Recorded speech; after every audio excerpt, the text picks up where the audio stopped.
This podcast is brought to you by Collector Legion. For all your single and gaming needs, there is no substitute. And if you're lucky enough to find yourself in LA with time to play, check them out for the best in-person gaming experience this side of the Pro Tour. Welcome to Split Second Sorcerers. I'm your host with the most deck boxes lying around his apartment, Isaac Sears. And today on the podcast we have the winner of Pro Tour Kyoto, 1/3 of the Pro Tour Atlanta Champions Team Nova, and the player with the best win rate in round 4 of the Pro Tour. It's the one, the only Yellow Hat, or as you might otherwise know them, Gabriel Nassif. Hey Isaac, hey everyone.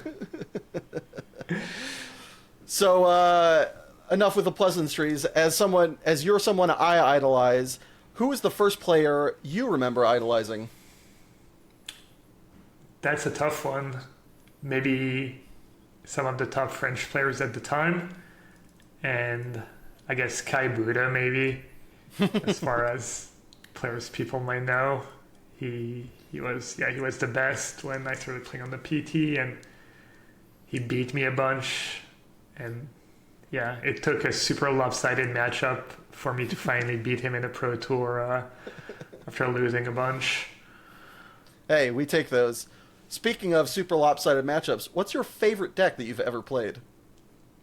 Favorite deck I've ever played? Maybe Enchantress? I made.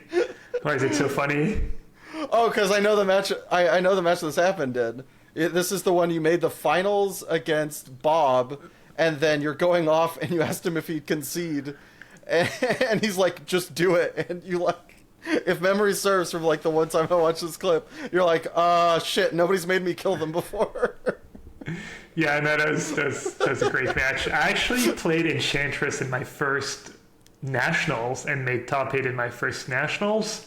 Damn! And then it served me well. I won the Gateway at the time, the tournament to get in the Masters, and then I went all the way to the finals and eventually lost to Bob. Yeah, came across the great one. Yeah, Enchantress, special place in my heart. Argothian Enchantress. When people ask me, what's my favorite card is, that's one of the ones that I named that comes to mind.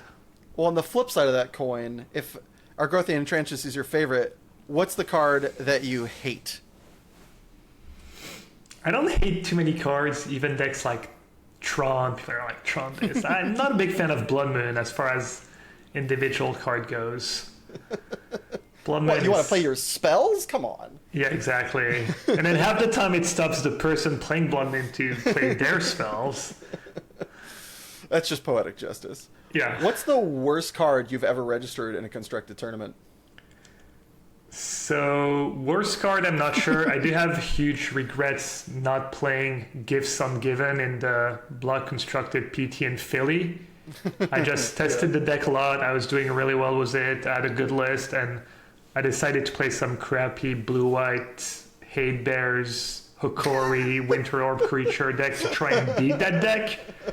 And it didn't work out. Nah, that's kind of my biggest regret in general, is not just playing the quote unquote best deck trying to get too fancy or beat the best deck. Yeah. What's the worst you've ever been BM'd? I don't know the worst, but recently at Worlds, in the very last rounds, I made a really bad mistake. And I think a bit of it was just my opponents not being, English not being their first language, and being a little lost in translation.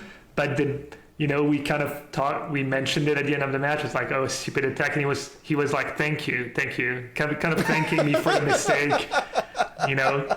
$5,000 mistake, like blunder, just tired.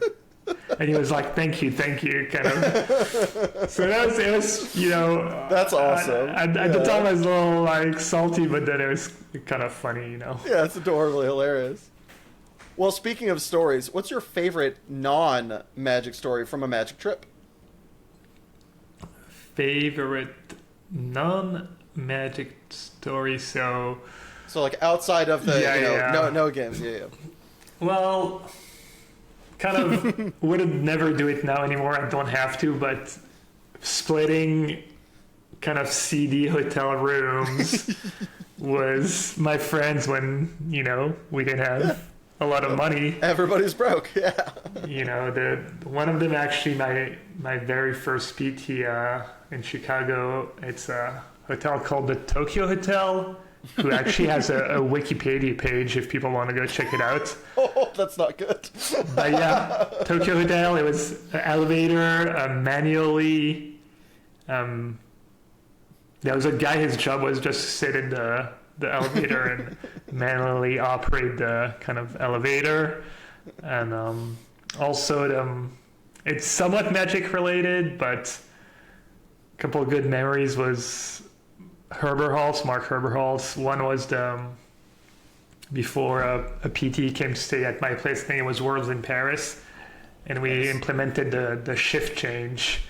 We would run the free 8, so he was jet lagged, so he would sleep 8 hours. While he was sleeping, I would play Magic Online.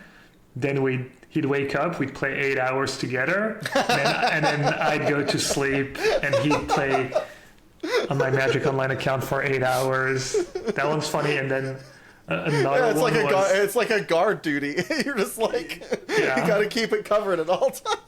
Yeah, no, it was good. It worked out well. I think that was when we played Martyrtron and I made top 8. And then another one, kind of crazy one, is we didn't have a deck for PT Valencia. The morning of, I was like, I didn't know what I was gonna do.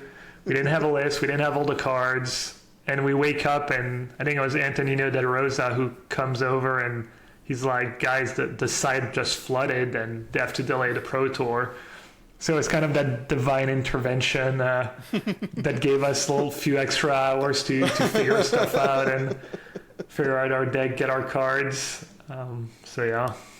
Well, speaking of Valencia and its flooding issues, what's your favorite tourney venue to play Magic at? Favorite venue?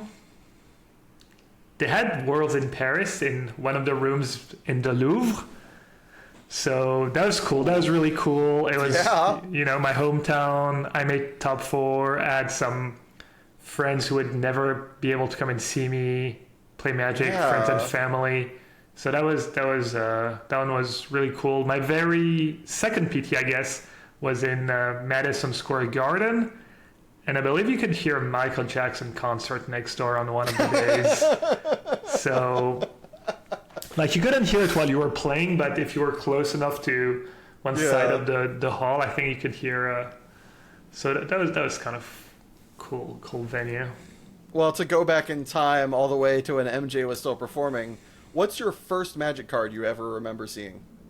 So, the way I remember it, the very first, maybe not the first Magic card I saw, but the first booster pack I ever opened was an Ice Age booster pack, and it had the rare Jester cap, which has Richard Garfield on the art. Yeah. So I take it as kind of a sign that, Garfield changed my life from the very first booster pack I opened, staring back at me.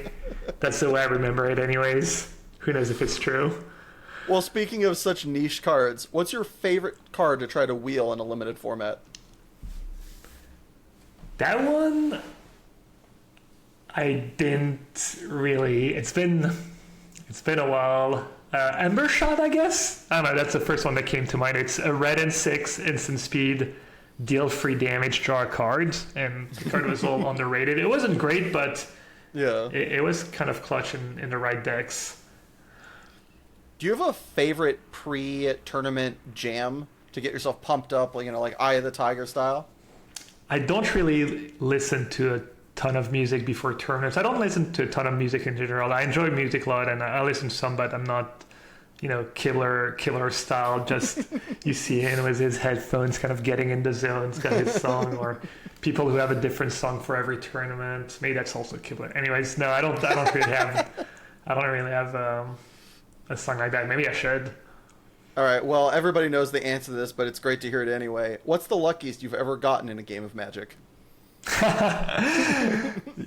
So this one's actually funny because a lot of time people will be like, "Oh, Ignite Memories, so amazing," and I'm like, "Dude, I lost that game. I won that game. I won that game, but I lost the match. No, Cruel Ultimatum, obviously, is by far the luckiest I've ever gotten. Game 5 of the quarterfinals, pretty much a one-outer. I had boarded out one of my 2 Cruel Ultimatums. Oh, wow. Yeah. I did not. I don't think that's public knowledge. That's awesome. So, all right. Yeah. So if you could change one thing about Magic, whether it be structure, bannings, unbannings, what have you, what would it be? I think they do a decent job. They get a lot of flack for that, but I am not sure what I would change. I like to say that, I play the cards that tell me to play with. I don't bother too much with that kind of stuff. I think it's interesting, if people like to think about that stuff and theorize, and that's cool, but I just wait and see and, make the best of the cards that tell me to play with. In your opinion, what's the best time period of your favorite constructed format? Oof. Just fond memories of my early competitive days, or back in the late 90s, early 2000, when I used to spend every free hour I had at the local game store with my friends playing Magic. So maybe Standard in general as a special place in my heart. It was kind of the most important format when I started playing, and I think it's kind of that meme in some ways where it's Standard's the best format, always has been. I feel like that way. I feel like maybe these days it gets a bad rep, but I usually enjoy Standard when I get to play it. So all right, so my producer just informed me we've reached our lighting budget for this episode. So to end this pod, I've got one last question for you, Gabe. Bread or cheese? Ooh, I did not prepare for that one. Cheese. cheese. Love it. As we come here to a close, do you have any upcoming tournaments the fans can sweat you in, or perhaps a place where the good people can find you or your content? There's a bit of a lull until the next PT in Chicago in a few months, but I stream daily on twitch.tv/yellowhat. Definitely follow him there. Well, that does it for this episode. Thanks to my guests, Gabe, Richard Garfield, and you, the viewer. If y'all have any guests or questions you'd like to see asked on this program, feel free to let me know in the comments or just hit me up on Twitter @LikeIkes. And do remember, folks, it's handshake, sign the slip, and then throw your O3 deck in the trash, not the other way around.